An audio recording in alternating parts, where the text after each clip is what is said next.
ஆதி என்னும் பராபரையே அன்பான மனோன்மணியே ஜோதி எனும் பஞ்சகத்தாலே சொற்பெரிய கரிமுகனே தீது நீக்கும் கந்தவளே திருத்துகின்ற குருநாதர்களே 18 சித்தர்களே பண்பான பரமசிவமே ஓதியே ஜோதிடங்கள் உரைப்பதற்கு நாத விந்து வடிவாக நல்ல துணை ஆவீரே.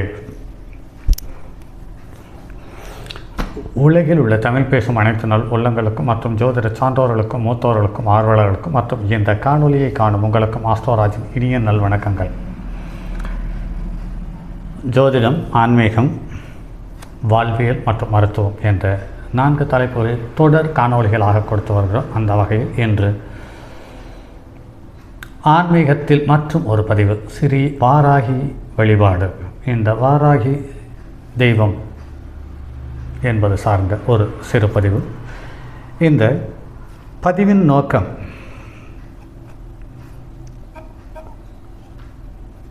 மாந்திரீகம், தாந்திரீகம் மற்றும் செய்வினைகளால் பாதிக்கப்பட்டவர்கள் மற்றும் எதிரியினுடைய பாதிப்புகள் அதிகமாக உள்ளவர்கள் மற்றும் வாக்கு வன்மையை தரமாக பயன்படுத்த வாய்ப்பு அமைய இந்த வாராகியினுடைய வழிபாடு மிகச்சிறந்த வழிபாடாக நடைமுறையில் பார்க்க முடிகிறது.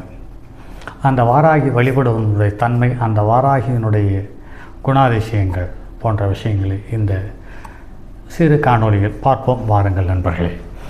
தஞ்சாவூர் பெரிய கோவிலில் ஸ்ரீ வாராகி வழிபாடு வெகு சிறப்பாக நடைபெறுகிறது.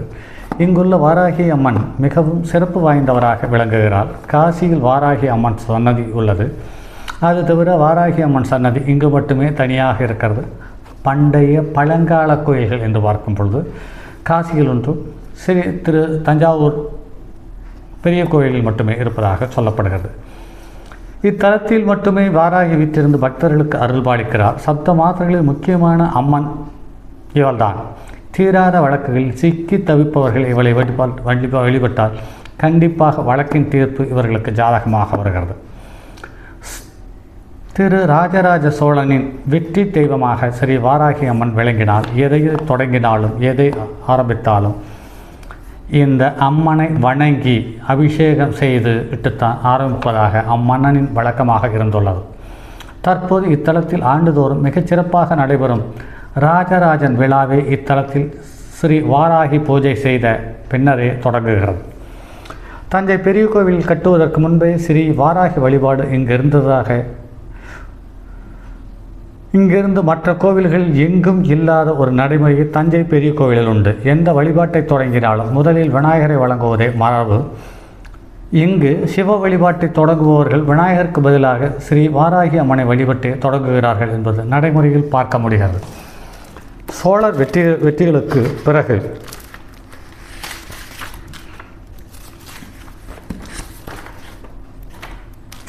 இங்குள்ள துர்க்கையின் தளபதியான வாராகிக்கு சன்னதி உள்ளது. கோயிலின் உள்ளே நுழைந்ததும் இடதுபுறம் இவளது சன்னதி உள்ளது. சப்த மாதாக்களில் பிரதானமானவளாக ஸ்ரீ வாராகிக்கு ராஜராஜ சோழன் அபிஷேகம் ஆராதனை செய்துவிட்டுத்தான் எந்த செயலையும் தொடங்கியிருக்கிறார்கள் என்பது கடந்த கால வரலாறிலிருந்து பார்க்க முடிகிறது. காந்தலூர், வேங்கை நாடு, சங்கப்பாடி, தௌரிகபாடி, துளம்பாடி, குடமலை நாடு, கொங்கு நாடு, கொல்லம், கலிங்கம், இரட்டைப்பாடி, ஏழலை இலக்கம் போன்ற பல அரசுகளை வெற்றி கொண்ட சோழன் ஒவ்வொரு முறையும் போருக்கு செல்லும் போதெல்லாம் ஸ்ரீ வாராகியை வணங்கிதான் செல்வான் என்று சொல்லப்பட்டிருக்கிறது. அதன் மூலம் இந்த வாராகி அம்மன் எவ்வளவுக்கு எவ்வளவு சோழ அரசர்களுக்கு வெற்றி தெய்வமாக இருந்திருக்கிறார் என்று பாருங்கள். வாராகி ஆழ்ந்த பக்தி கொண்ட ராஜராஜ சோழன் தஞ்சாவூரில் பெரிய கோவிலில் ஒன்றை கற்ற பல இடங்களை தேர்வு செய்த பிறகு இறைவனிடமிருந்து உத்தரவு ஏதும் கிடைக்காத சூழ்நிலையில் ஒரு நாள் ராஜராஜ சோழன் வேட்டைக்கு சென்றபொழுது அவரை எதிர்த்து பன்றி ஒன்று நின்றது. அதனை ராஜராஜன் துரத்திய போது அது போக்கு காட்டி பல இடங்களுக்கு ஓடியது. இறுதியில் ஒரு பெரிய திடலை சுற்றி வந்து படுத்து கொண்டது. இதனை கண்ட ராஜராஜன் வேப்புக்கு உள்ளானார். வராகமாக இருந்ததால் அதனை கொல்லாமல் துரத்தினான். அது எழுந்து நின்று தனது காலால் தரையை உதைத்து பூமியை தோண்டியது. அரண்மனை திரும்பிய ராஜராஜ சோழன் ஒரு ஜோதிடரை அழைத்து நடந்ததை கூறி விளக்கம் கேட்டான். தாங்கள் தேடி வரும் கோயில் கட்டும் இடத்தையே இந்த ஸ்ரீ வாராகி தேவி தேர்ந்தெடுத்து காட்டியதாக அந்த ஜோதிடர் கூற இப்பொழுதும் எந்த பூஜையை துவங்கினாலும் வாராகிக்கு முதல் பூஜை செய்த பின்னரே தஞ்சை பெரிய கோயிலில் பூஜை நடக்கிறது. ஆடி மாதம் தசமி முடிய 10 நாட்கள் ஸ்ரீ வாராகிக்கு கோமம், அபிஷேகம், ஆராதனை இப்போதும் சிறப்பாக நடந்து வருவதை நடைமுறையில் காண முடிகிறது. தனிச்சன்னதியில் அருள் பாலிக்கும் வாராகியின் அருள் பெற்று ராஜராஜ சோழன் தனது சோழ நாட்டின் எல்லையை விரிவுபடுத்தினார் என்பதாக வரலாறு பகிர்கிறது. பராசக்தியின் படைத்தலைவிதான் வாராகி. இவளுக்கு சதுரங்க சேனநாயகி என்ற பெயரும் உண்டு. அதாவது அம்பிகையின் 4 வகை படைகளும் சேனாதிபதியாக திகழ்பவள் என்று பொருள். இவளுக்கு தண்டனி என்ற மற்றும் ஒரு பெயருண்டு. பன்றி முகத்துடன் காட்சி தரும் ஸ்ரீ வாராகியம்மன் பராசக்தி அம்பாளின் முக்கிய பொறுப்பாளர். எருமையை வாகனமாக கொண்ட வாராகி பெண் தெய்வம். 3 கண்களை கொண்டதால் சிவனின் அம்சமாக இருக்கிறாள். வாராக முகத்தை கொண்ட காரணத்தால் திருமாலின் அம்சமாகவும் கருதப்படுகிறாள். மிருக பலத்தை கொண்ட இவள் குணத்தில் தேவகுணம் கொண்டவளாகவும் தேவகுணம் படைத்தவளாகவும் விளங்குகிறாள். எதையும் அடக்கியாளும் வல்லமை கொண்ட வாராகிக்கு உண்டு. தம்மை நம்பியவர்களின் துயரத்தை போக்கி ஊழிக்காலத்தில் உலகை பாதுகாத்த பெருமை படைத்தவள். திருமாலின் வாராக அவதாரம் எடுத்த போதும் பெரிதும் துணை புரிந்து பெருமைக்கு உரியவள் ஸ்ரீ வாராகியம்மன். இவளை ஒப்பற்ற துணை இல்லாமல் வாராகமூர்த்தி உலகை தன் கோரைப்பற்களால் தாங்கி இருக்கவே முடியாது என்று சொல்லப்படுகிறது. துடிப்பாக சக்தி மிக்க இவள் தேவர்கள், அசூரர்கள் மற்றும் மனிதர்களால் போற்றப்படுகிறாள். சப்த மாதாக்களில் 5வதாக தோன்றிய இவள் மிகவும் வேகமாக செயல்படுகிறவள். உக்கிரமாக கோபம் கொள்வாள் என்ற போதிலும் குணத்தில் மிகவும் உயர்ந்தவள். வாராகி துணையுடன் பராசக்தி 14 உலகங்களை வெற்றி கொண்டாள் என்பது வரலாறு குறிப்பிடப்படுகிறது. மதுகைட பர்வதவதம், கம்பள